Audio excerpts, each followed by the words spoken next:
Anybody home? Show yourself, hell monkey. I think he's scared of you. He should be, Jay. He should be.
Nice rock. Shove it into my face, G. Trust me, it doesn't mean we're engaged or anything. Might be a tight fit, but okay.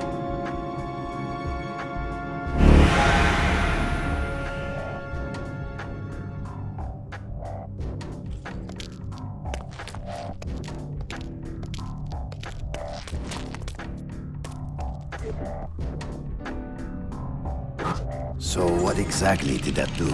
Blue gems let me transform into new tools of war, new gears of me. In other words, A new weapon. Magnifico. you know, I bet all the VIPs are walking around with blue gems.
You know I found Paula in a dumpster, right? What? You said you met her at the supermarket. I did. It was the bin out behind the dime a dozen. And you just picked her up out of the rubbish and brought her home? Why no? Sometimes I think I hardly know you.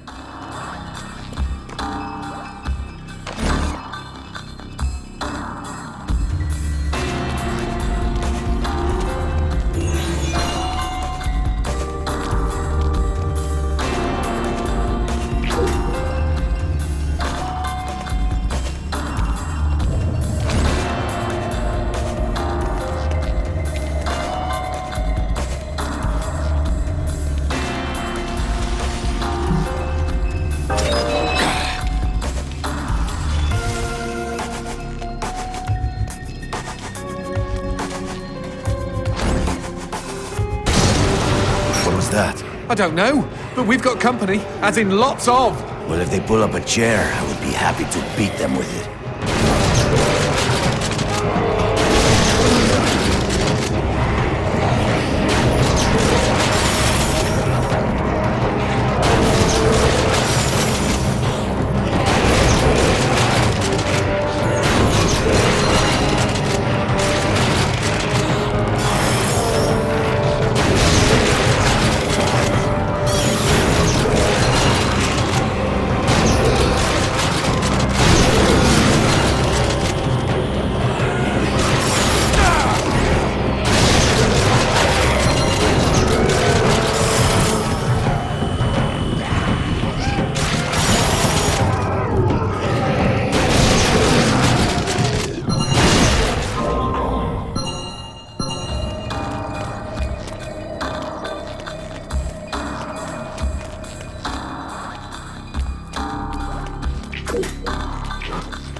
The man who never had his fill. It was a cold and snowy eve. Certainly no night for a man without a home to be walking these grey and endless streets. Inside the pizza parlour, George Reed spun a lively tune on his harmonica. The local children giggled and pointed excitedly at the harmonica man as their parents glowed with approval. His reward would be all the pizza he could eat, 6 pies at least, and a warm bed in one of these folks' homes. He knew they were good for it. But when he tucked in for the night, George had not had his fill. As the years and calories stacked up, most men would have got older and fatter.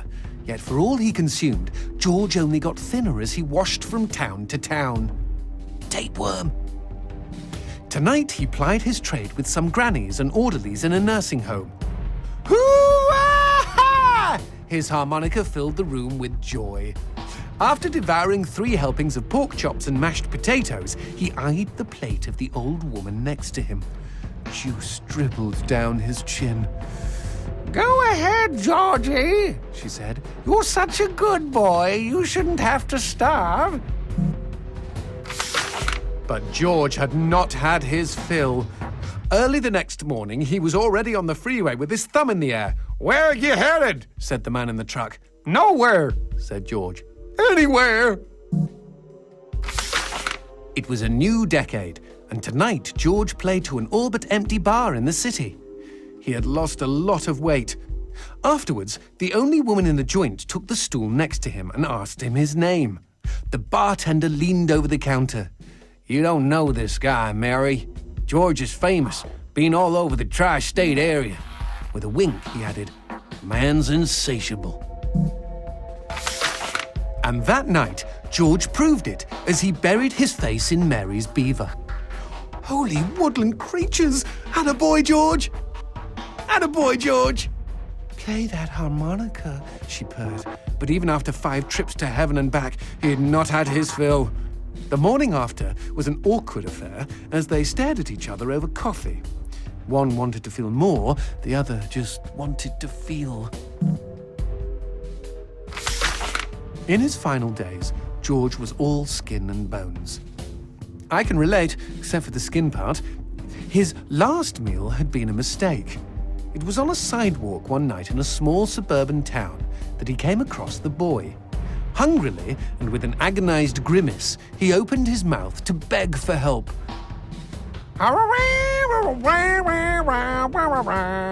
Out came a cacophony of wheezes and toots, but the boy understood. Wait, you mean Jorge ate his harmonica? Once he was alone, George Reed looked at the candy bar he held in one hand and began to cry.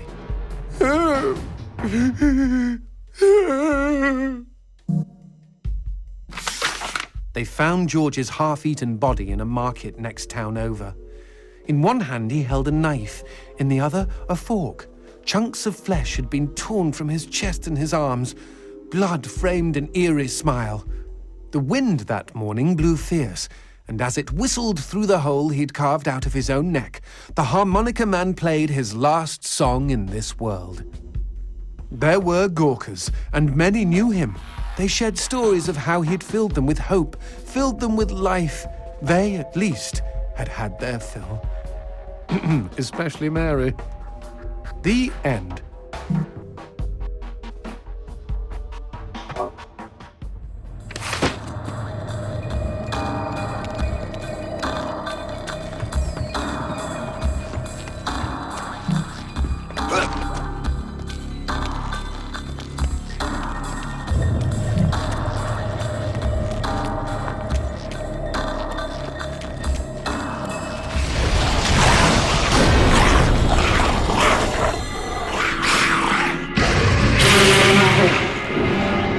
Cheeky him!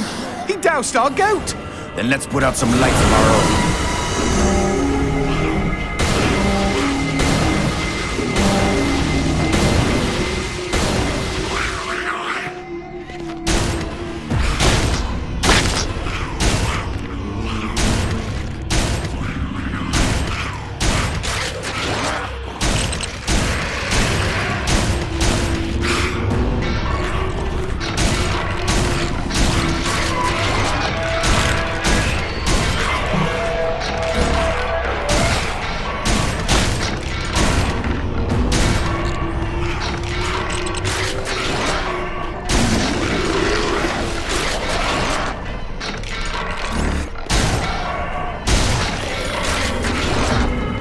Would you kindly bust a cap in those motherfuckers before they douse the lights?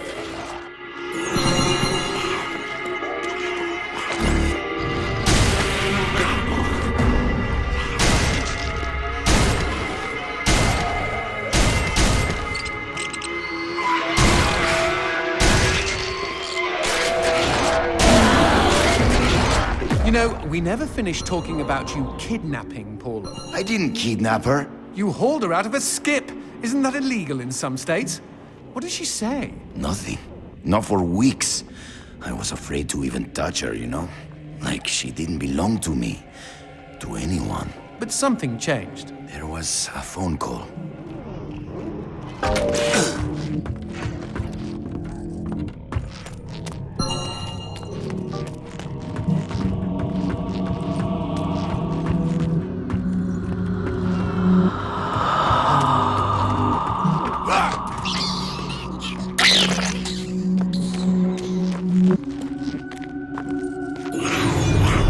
Speaking of phones, put that on hold, G. We've got company.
Put that on hold, G. We've got company.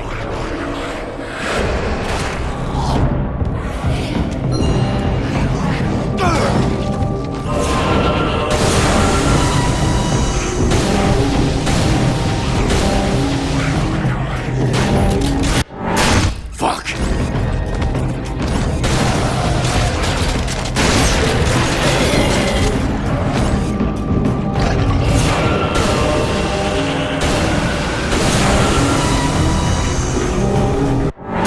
Imbecile!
Now what's this about a phone call? Me and Paula were eating when the phone rang. Suddenly, she slams her fork down and says, "Don't answer it!" Creepy. First thing she ever said to me. But I got up to take the call. Johnson, you should have seen her. She jumped out of her chair, ran to the phone, and ripped it right off the wall. Whoa. Then she came and put her arms around me and started crying. It was the craziest, weirdest, sexiest thing I have ever seen. I have been hers ever since.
What?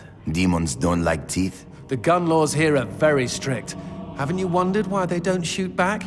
You and I are violating almost every rule in the book. Heck, I'm practically made of teeth.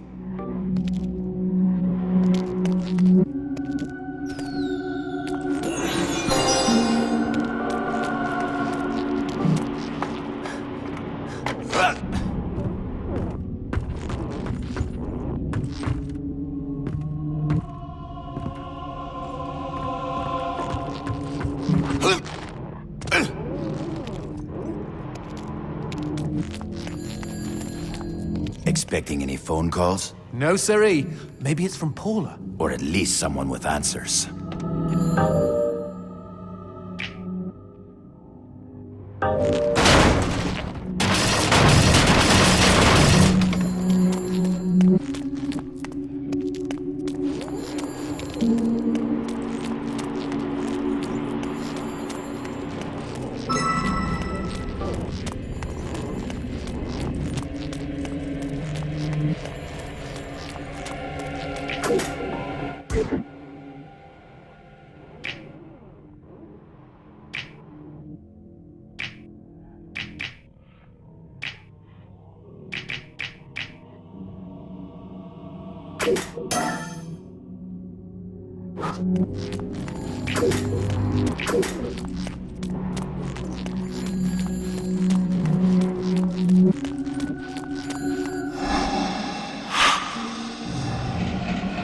Dios mío.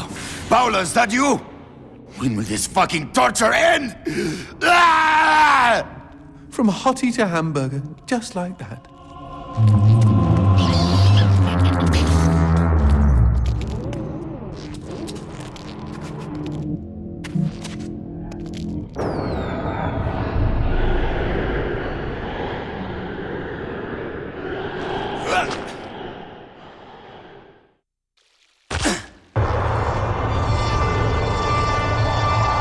Fireworks! We could use these to chase away the darkness, at least in short bursts.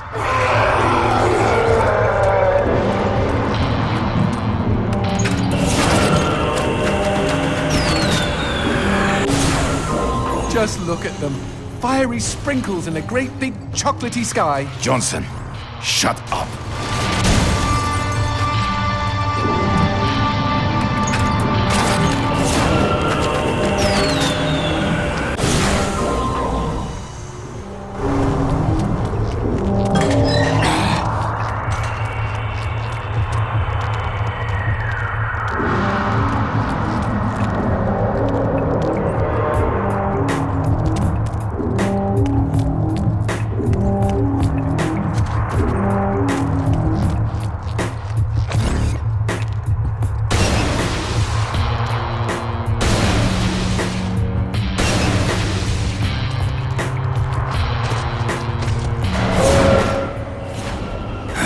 Magnifico.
This fucking darkness!